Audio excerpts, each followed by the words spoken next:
Welcome to this. It is a live show, my show. And today, in the flesh, Henry Ford. I cannot believe it. Henry, would you like to say hi to our audience? How's it going? Okay, so here we have some questions for you. All right, about just where you grew up, or just we're gonna ask some questions, okay? And I want you to ask them honestly, okay? How did you start your hands-on productive line? Well, you see, when I was a kid, I enjoyed repairing watches for my friends and my family, with my own personal tools, like a filed shingle nail and tweezers. This really got me intrigued, and I put together a group of kids, my friends, and we would build rudimentary water wheels and steam engines. This really got me intrigued, like I said, in the mechanics of machinery and new innovations that would lead to me becoming the man that I am now. Thank you.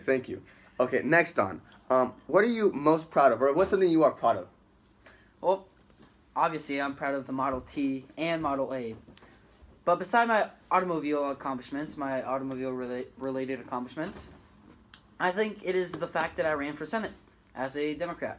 Yeah. Wilson convinced me to run, and I'm really proud that I didn't spend a single cent on my campaign, and I only lost by 4,500 voters. Yeah. That's pretty impressive. Yeah, that says something about you, don't you think? I think it does. Wow, this is the influence you have over people. Wow, that is amazing. Okay, now, one thing we discovered and we want to talk about. Besides the automobile industry, what are some other industries that you were that you try to get in or get involved with? Other things. Well, you see, actually during World War I tried my hand in the aviation business and started the Ford Airplane Company. Oh, interesting. Yeah, fun fact: the U.S. Centennial Flight Commission recognized me as a pioneer of aviation in 2002. Thank you. Time travel. Thank you. Unfortunately, I had to shut down my airplane division in 1933 due to lackluster sales. Oh, that's a shame. Yeah, that's pretty sad. Oh, well, so obviously you're here now and you were back there and you were there back then. What do you think was your legacy or your mark on the United States? My legacy. Well, you see, my assembly line, which took 84 step process, it was actually very successful, and it's still used to this day. And it was a Century's characteristic production mode. Like, it was used in everything. Yeah, and we still use it to this day. Yeah. Also, the assembly lines were crucial for our victory, for the American victory, the Allied victory.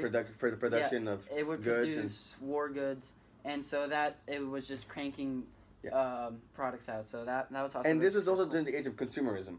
So you were making a lot of money too, because you were selling all your cars with the assembly line, making them faster, quicker, and more efficient, and people were willing to buy. And not only was I making a lot of money, but my employees were also making a lot of money. They were high-wage, low-skill workers, and there was a lot of those people at that time. And so I gave jobs to many, which expanded many the middle class, which gave the people, the working class, more of a voice. Am I correct? Yes, it expanded the middle class quite vastly, and the huge number of low-skilled workers gave rise to industrial unionism as a potential social and political force, and which they are now. Yeah, so a voice. They gave them a voice. Yes. Okay. I've also heard that during World War II, you got an award. Oh yeah, fun fact. Hitler was actually one of my admirers. He was inspired by my work, and he saw me as a very successful man, which I was. And he drew inspiration from me, so he decided to give me a medal. That was the highest medal any foreigner could have received from Nazi Germany's regime. What's good? So your car was one of the top leading brands in the time. What happened? What caused your demise? Well, I thought the Model T was successful enough that I didn't have to keep up with the competing. Like Chevy and exactly Chevy, and then there's Chrysler. They were both very popular brands at that time, and they were both selling really expensive and luxurious cars. But I wasn't. I stuck with the Model T because I thought it was a car that would supply and that was good enough for the people of the United States. But apparently, they wanted more and better.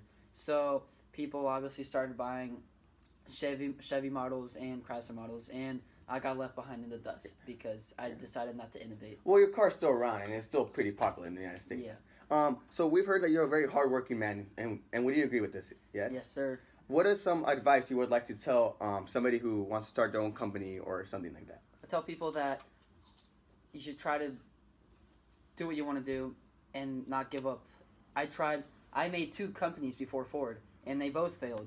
But in my third try, the Ford Motor Company, bankers actually funded my company, and I created the Model T, and it became a very successful company. So I would tell people to never give up and just keep trying and not let their dreams be dreams, but reality. Okay. Well, Henry Ford, I'm very glad you came to visit us. Now, off you go. Thank you. We'll see you next time, and we'll talk about George Washington, who's coming back. Thank you.